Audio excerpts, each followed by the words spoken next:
We got one more guest here for this Thursday edition of Bang the Book Radio. That is professional handicapper Tony George from Doc Sports. Tony, how's it going today, man? I'm doing good, Adam. How you doing, man? Pneumonia last week, huh? Oh, yeah. Kicked my ass up and down the street, but feeling better here today, feeling better this week. So very happy to have that behind me, especially as things really ramp up here with conference tournaments and March Madness. Yeah. So speaking of ramping up, I mean, I know you had a very good baseball season last year. You did very, very well in that market. Baseball preparations going on. You dabbled in NASCAR last weekend. You're a busy man yourself, Tony. Yeah, right now I'm knee-deep in baseball. Got a lot of, I would call them scouts, but sources down there in Surprise and other places sending me daily reports, and we're not ready to talk about baseball yet, but we're garnering up our information. Plus 144 units last year and $8,200 of the good for a $100 player. That was on very low volume, so obviously an epic year. I think we started out 23-5 or something last year to open up the season. So we did a lot of prep work. That takes a lot of advanced prep work. As you know, I know you're a baseball guru.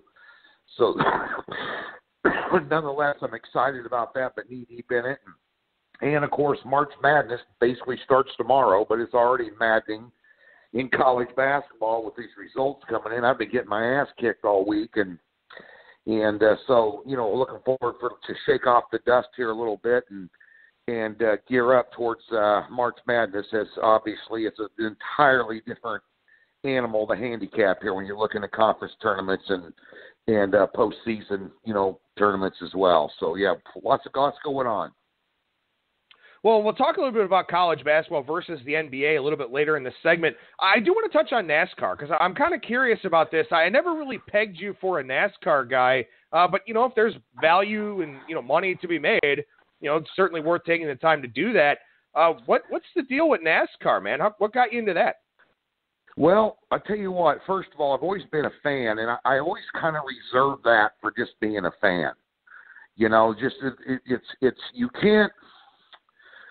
You can be a fan of all the sports, but just there's always action involved. There's always stress involved. With NASCAR, I've got a buddy named J.J. Yaley who has been running NASCAR for the last 15 years.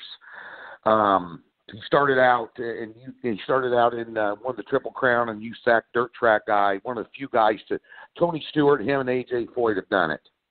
And he got into NASCAR racing under Gibbs and wrecked out a lot. You know, he used to have the 18 car that Busch runs now. But nonetheless, long story short, he struggled along the way. But we've been friends for a long time, and I go to a lot of races, get a lot of, you know, hot passes, pit passes, stuff like that from him. And a super guy. He's got a Monster Cup car this year, but he's having trouble with sponsors, so he's doing limited races. But I had a buddy down south that's been handicapping this stuff, I don't know, for years. And he always sends me his plays. What they are is kind of like golf. It's head-to-head for the race.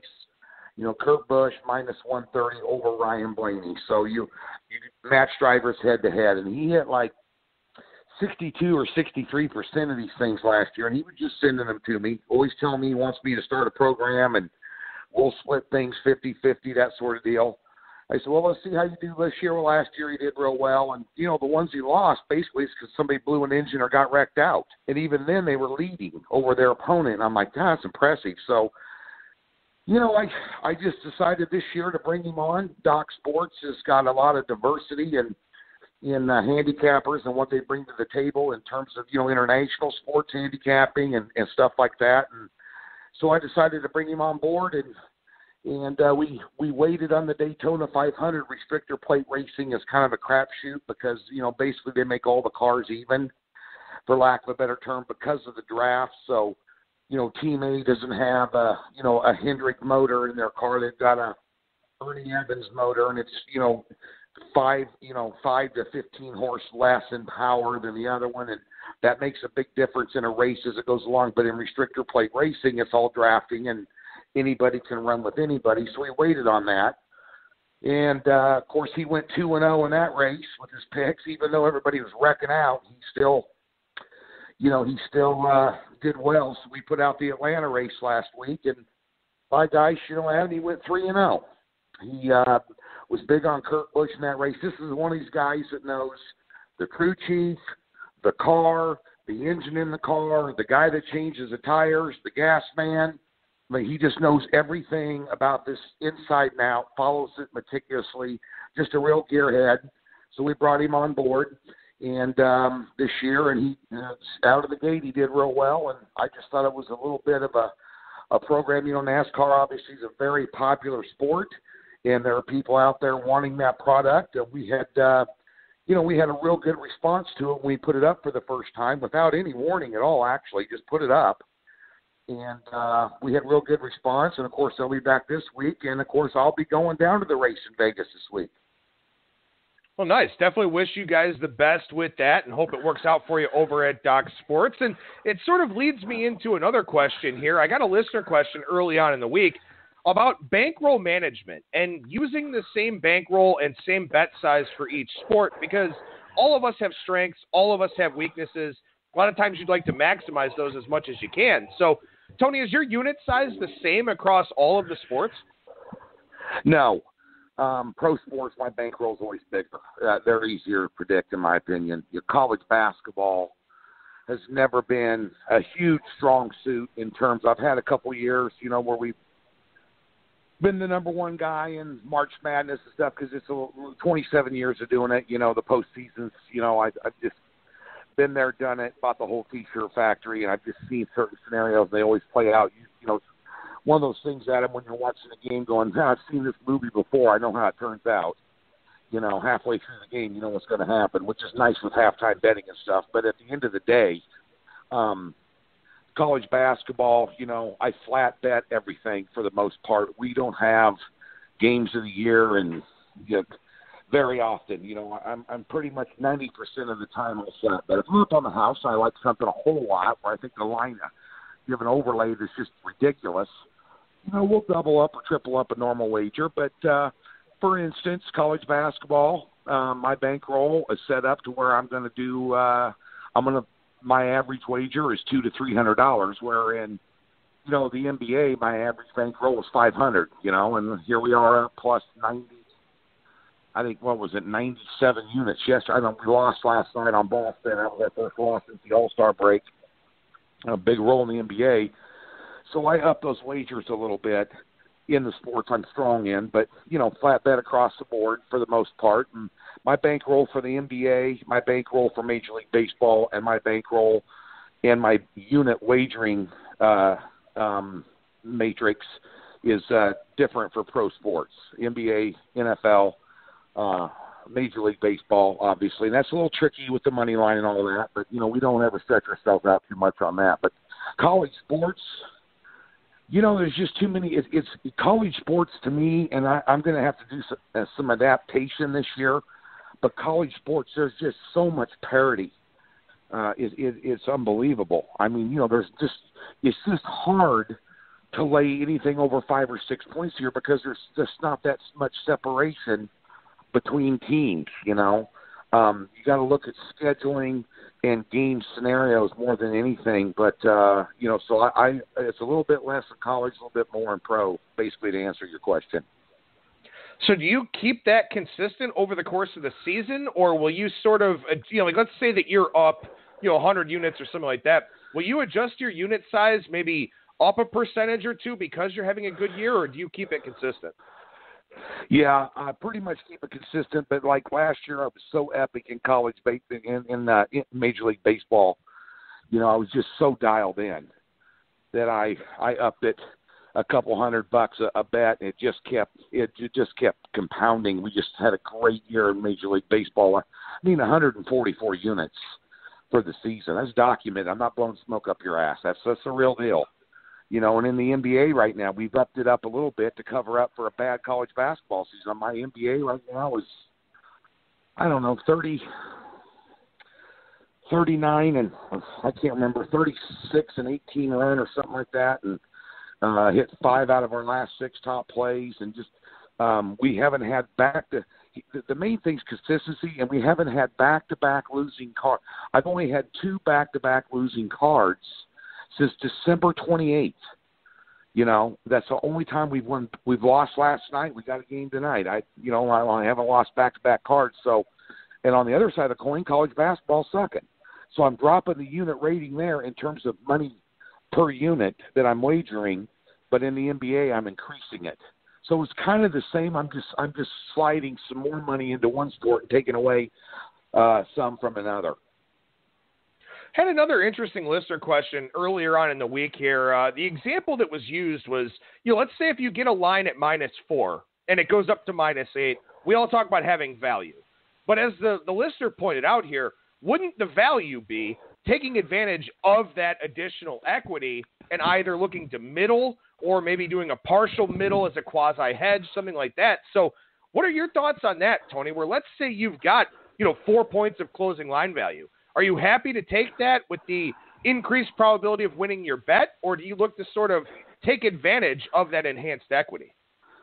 I'm an action junkie, so of course I'm going to take the enhanced equity. If I've got a team, if I'm going to lay 4, I've got a 2 or 3 point overlay, and then maybe have a home court, and then the line shoots up to 8, 8.5. I'll maybe bet half of it back the other way or something as an insurance policy, but I will play with those. But more times than not anymore, with the advances in technology and the more items that books offer me, I tend to go with my initial feeling, and if I get the right number and I see that it's up to 8, there's a weasel in the woodpile somewhere. Why is it doing that? And I wait till halftime and bet halftime lines.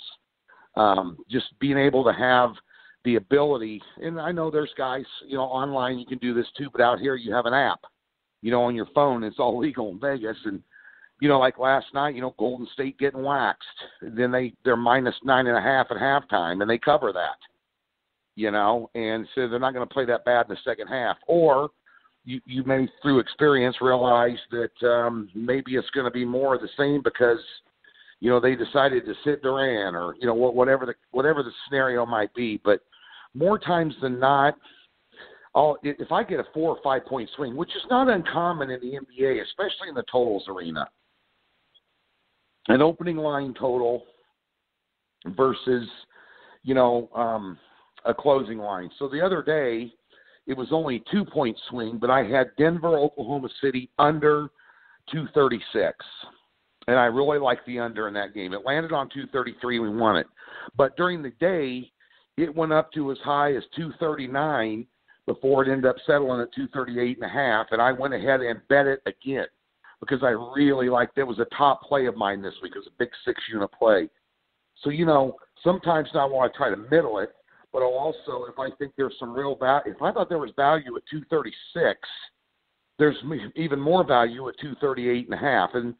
And so, there's all kinds of different ways to look at that scenario, Adam. I think that's an important point, too, here. I think people get scared off when lines move against them. And they're like, well, what's wrong with me? What's wrong with my number?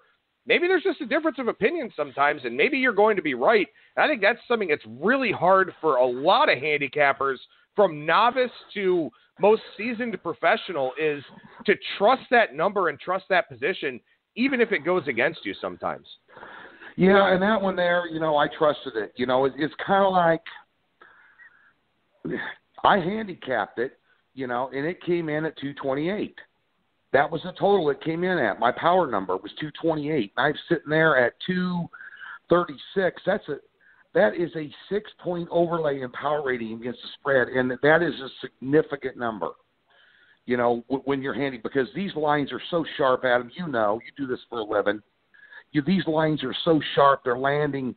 A lot of these games are landing right around the number on the final scores. Like, how do they pick them that close? They've got computer models doing 7,000 different algorithms to come up with a number and all kinds of these odds makers. And, it's not like the old school days, where one shop also across the street's got 236. Another shop is sitting there at 239.5.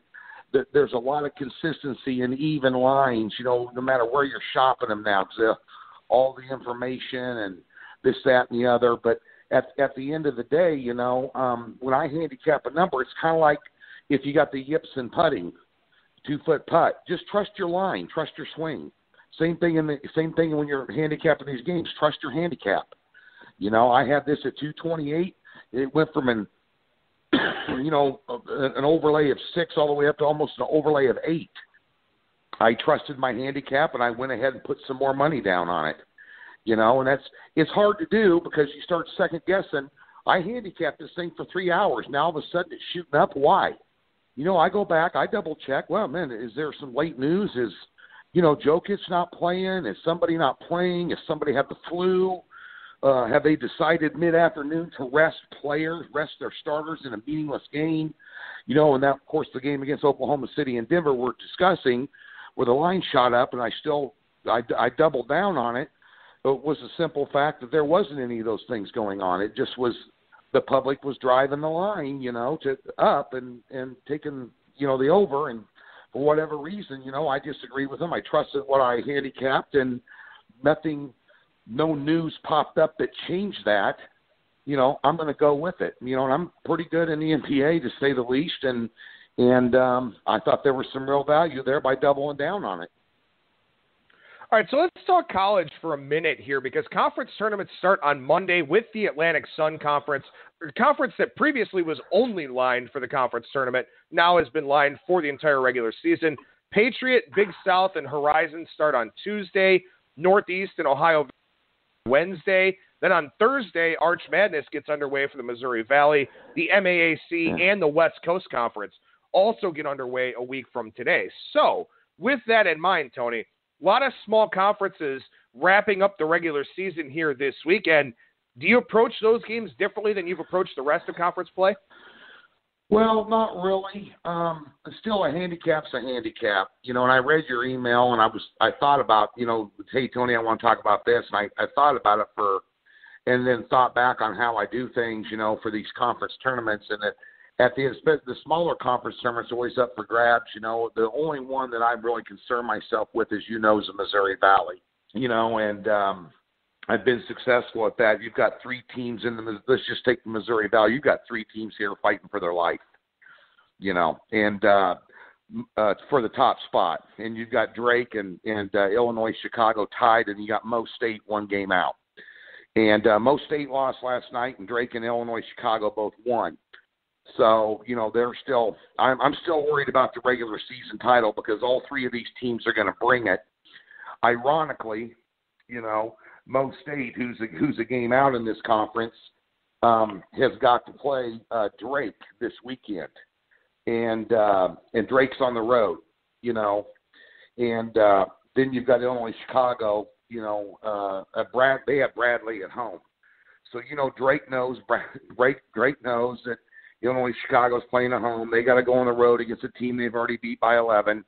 You know, it's not going to come easy. It'd be interesting to see what they hang those numbers on, but I'm probably right now much more concerned about how things are going to shake out the last 3 games of the season versus the conference tournament. And then you have to worry, especially in the bigger conferences. I know you're talking about smaller conferences.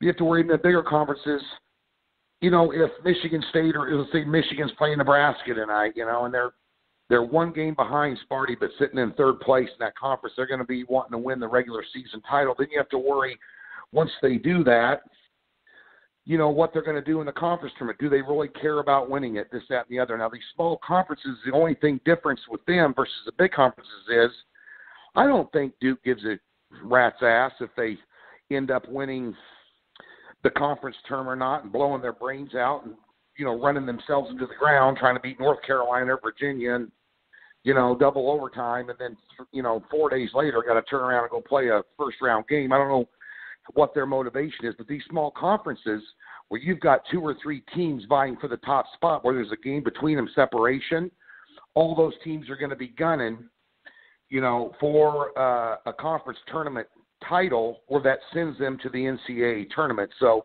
I place a little bit more emphasis on those teams, especially in their opening rounds, you know, to get out of the gate early, get out of the gate hot, play an 8. When a 1 is playing an 8 seed and he's laying less than 8, you know, and a team they dominated twice during the season by double digits, and you've got a number under that, you know, and they've got the big prize going to the big dance on their mind, they're probably going to bring their A game there the entire tournament to try and get themselves an NCAA tournament bid. So all look at the top teams in those small conferences to play well during their conference tournaments. Well, and speaking of conference tournaments, you mentioned Duke. Duke's only won their conference tournament once since 2011. That was in 2017. So that gives you an idea of how much they really aren't all that concerned about that. One thing I do want to ask you about, we talked about this in the previous segment with Brad Powers. I want to get your take on it real quickly, and then we'll wrap up with the NBA. What does senior day mean to you in college basketball? Is that a handicapping angle for you? Oh, yeah. It's worth a couple points. I always, last home game, even in college football, you see it all the time. And East Carolina will rise up playing a South Florida. I'm just using this as a hypothetical, but, last home game, senior day, parents are there, lots of alumni are there, place is usually packed house. It gives them a little bit more, especially in small conferences, gives them a little bit more of a home court advantage because they're going to have a full house for the most part.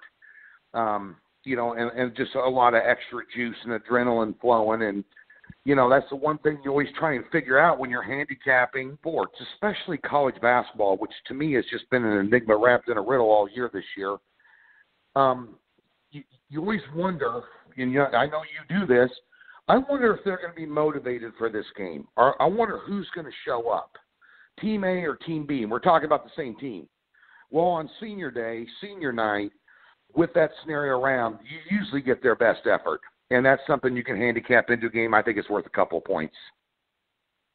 All right, so we transition to the NBA here, and we haven't talked about the NBA much on the show here lately at all, in part because a lot of my guests, you being the exception, a lot of my guests focus more on college basketball, and I think a lot of listeners focus a lot more on college basketball as well. And in fact, one of my guests, Kyle Hunter, mentioned on Monday's show that he feels like the college basketball market has gotten really, really tight here of late. Are you finding that because there's so much emphasis on college basketball that the NBA is softer and easier to beat right now? Oh, yeah. NFL is easier to beat than college football. College athletics, I'm telling you, it is, and I've always been a strong NBA handicapper. Last year, I think we were up 76 units for the year, had a great year. I think that landed in the 7th or 8th spot. It was 61% overall or something, and crushed it in the postseason. I love the NBA. It's easy. The scheduling, when you're handicapping scheduling in the NBA, it's a huge thing. Now, sometimes it goes against you, like last night, where Boston was laying 2.5 against Portland, and they have looked like dog shit since the All-Star break. Even before the All-Star break, they hadn't won a game. All three of them were on the road.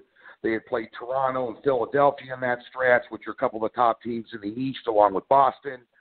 And here they were playing the Portland Trailblazers, who, dating back through the All-Star break, were on their 8th road game and 4th road game in 7 days. And they were begging you to take Portland. Well, I drank the Kool-Aid on Boston, and of course they didn't get it done. They're just not playing that well. But for the most part, you can fade teams in scheduling spots like that and have great success. There's just different angles, and you see so much line movement in the NBA, and ask yourself why that is. Okay, you got a 4 or 5 point swing on a total. You could have a 3 or 4 point line swing on a side play from opening line to closing line is almost a daily occurrence. Why is that? Odds makers' lines aren't sharp out of the gate. They're worried about the 80-some games of college basketball. So they're moving the line based on action, which tells me the odds makers really don't have a really good handle on what that number should be. And you find a lot of overlays. That means a power rating I have versus what the spread is. So I say, last night was a good example. Golden State should be laying 4. They were laying a huge number against Miami. They ended up losing outright. But there was like a 5 or 6 point overlay on that spread. Why you talk about like Kyle, and I know Kyle, and he's a great handicapper, great college basketball, great totals play handicapper, but I give credit where credit's due. I got a lot of respect for him. The markets are so tight in college basketball. I'm a low-volume guy anyway, but I just see a lot more line movement in the NBA because the lines aren't right out of the gate. And if you follow the NBA, you can find more value, especially betting early. That's one thing I tell these guys all the time. If you're betting the NBA, say you're a client of mine, I put out my plays at 10 o'clock, 10:30, 11 o'clock a.m. Central Standard Time every day. That's when you bet them. That's the number that I handicapped it at. It's not going to be at that number very long. And those numbers swing around because, quite frankly, they're not as sharp as they are in college basketball, in my opinion, Adam. It's fascinating to think about that. And I think a lot of people have probably written the NBA off because of the soap opera nature of it, guys sitting out, which is something that doesn't happen as much as it used to. But there's this perception bias or something about the NBA that keeps people away from it. And yet I agree with you with what you're saying here, that it's almost insane to think that a market with 80-some-odd games is more efficient than an NBA market with 6. But you can see that in the line moves. And I think that maybe we are missing out on some opportunities in the NBA, and kudos to you for capitalizing on them. Yeah, like I said, when you see that much line swing all the time, you just know their numbers aren't sharp. And they move, especially when they move early and not late. If I see a line move, the lines pop out, the day before around 5 my time, and I'll watch. So I obviously a live odds service. I do this for a living. I'll watch those numbers move. That's not public money sitting there looking at those games. That's sharp money, And I'll tell you right now, if you ask any odds maker in Las Vegas what sports they fear, it's not NFL and college football. It is Major League Baseball and the NBA, because that's where the sharp players reside, sharp big money bettors out here in Vegas. And those are the games, even though the handle and the volume isn't as much as what it is in college and pro basketball, college basketball and the NFL, for instance, even though the volume, isn't that high, the liability is a lot higher because there's all sharp players betting those sports, and books fear them. That's why they swing their line so much. Well, it's a pretty eye-opening revelation there and a very interesting topic, to say the least, and something we will definitely follow here, especially in the month of March when everyone's focused on conference tournaments and the NCAA tournament. It looks like the NBA may end up being one of those softer markets, and hopefully we can take advantage of that here on the show. Tony George, professional handicapper over at Doc Sports. What's going on at Doc's right now, Tony? Well, we're off a rare loss in the NBA. I haven't had only 2 back-to-back losing cards since